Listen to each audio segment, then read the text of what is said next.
ಸ್ವಾತಂತ್ರ್ಯ ದಿನ ಬಹಳ ಸಂಭ್ರಮದಿಂದ ನಾವು ಆಚರಣೆ ಮಾಡಿದ್ದೇವೆ. ಈ ದೇಶದಲ್ಲಿ ಒಂದು ಹೊಸ ತಿರುವು ಪ್ರಾರಂಭ ಆಗಿದೆ. ಪ್ರಜಾಪ್ರಭುತ್ವ ವ್ಯವಸ್ಥೆಯಲ್ಲಿ ಚುನಾವಣೆಗಳನ್ನ ಪಾರದರ್ಶಕವಾಗಿ ಕಾನೂನು ಚೌಕಟ್ಟಿನಲ್ಲಿ ಸಂವಿಧಾನದ ರಕ್ಷಣೆ ಅಡಿಯಲ್ಲಿ ಮಾಡಬೇಕು ಹೊಸ ರೂಪ ಇವತ್ತು ಬಂದಿದೆ. ಇಡೀ ಭಾರತದ ಎಲ್ಲ ಪಕ್ಷದ ಬಿಜೆಪಿಯವರು ಬಿಟ್ಟು ಮಿಕ್ಕಿದವರು ಸೇರಿ ಒಟ್ಟಾಗಿ ಹೋರಾಟವನ್ನು ಮಾಡ್ತಿರೋದು ಬಹಳ ಸಂತೋಷವನ್ನು ತಂದಿದೆ. ಇದಕ್ಕೆ ನಾವು ಕೂಡ ಹೆಜ್ಜೆಯನ್ನು ಹಾಕ್ತಾ ಇದ್ದೇವೆ, ಮುಂದಾಳತ್ವವನ್ನು ವಹಿಸಿದ್ದೇವೆ. ಇವತ್ತು ಮುಂದಿನ ದಿನಗಳಲ್ಲಿ ಈ ದೇಶದಲ್ಲಿ ಒಂದು ದೊಡ್ಡ ಬದಲಾವಣೆ ಆಗ್ತದೆ ಅನ್ನೋ ಒಂದು ಆತ್ಮವಿಶ್ವಾಸ ಈ ದೇಶದ ಎಲ್ಲ ಕಾಂಗ್ರೆಸ್ ಈ ಹಿನ್ನೆಲೆಯಲ್ಲಿ ನಮ್ಮ ಹೋರಾಟವನ್ನು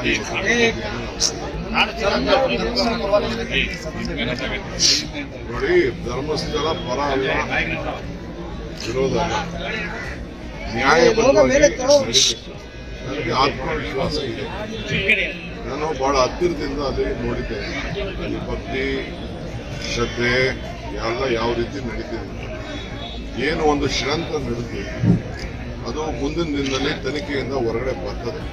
ಅದು ನನ್ನ ವೈಯಕ್ತಿಕವಾದಂಥ ಒಂದು ಅನುಭವ. ನಾಳೆ ನಮ್ಮ ಹೋಮ್ ಮಿನಿಸ್ಟರ್ ಅವರು ಅಸೆಂಬ್ಲಿಯಲ್ಲಿ ಉತ್ತರವನ್ನು ಕೊಡುವಂಥ ಸಂದರ್ಭದಲ್ಲಿ ಸೋಮವಾರ ಬಹುಶಃ ಏನು ಸತ್ಯ ಇದೆ ಆ ಸತ್ಯವನ್ನು ಈ ನಾಡಿನ ಜನತೆಗೆ ತಿಳಿಸ್ತಾರೆ ಅನ್ನೋ ಒಂದು ಆತ್ಮವಿಶ್ವಾಸ ನನಗೆ ವೈಯಕ್ತಿಕವಾಗಿದೆ. ಅದನ್ನ ನಮ್ಮ ಹೋಮ್ ಮಿನಿಸ್ಟರ್ ಅವರು ತಿಳಿಸ್ತಾರೆ. ನಾನು ಹೇಳಿದ್ದೇನೆ, ಹೋಮ್ ಮಿನಿಸ್ಟರ್ ಅವರು ತಿಳಿಸ್ತಾರೆ.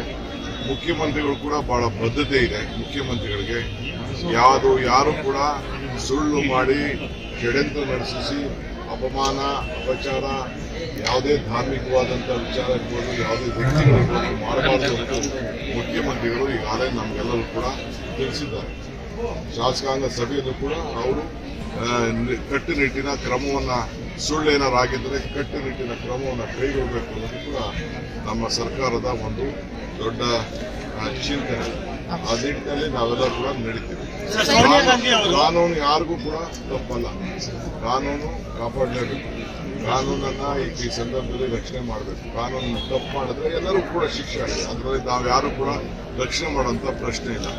ಆದರೆ ಸುಮ್ಮನೆ ತೇಜೋವಧೆ ಮಾಡುವಂಥ ಕೆಲಸ ಯಾರು ಕೂಡ ಮಾಡಬಾರ್ದು. ಮತ್ತಷ್ಟು ಸುದ್ದಿಗಳಿಗಾಗಿ ನೋಡ್ತಾ ಇರಿ ಪಬ್ಲಿಕ್ ನ್ಯೂಸ್ 24x7. ಇದು ಸತ್ಯದ ಧ್ವನಿ.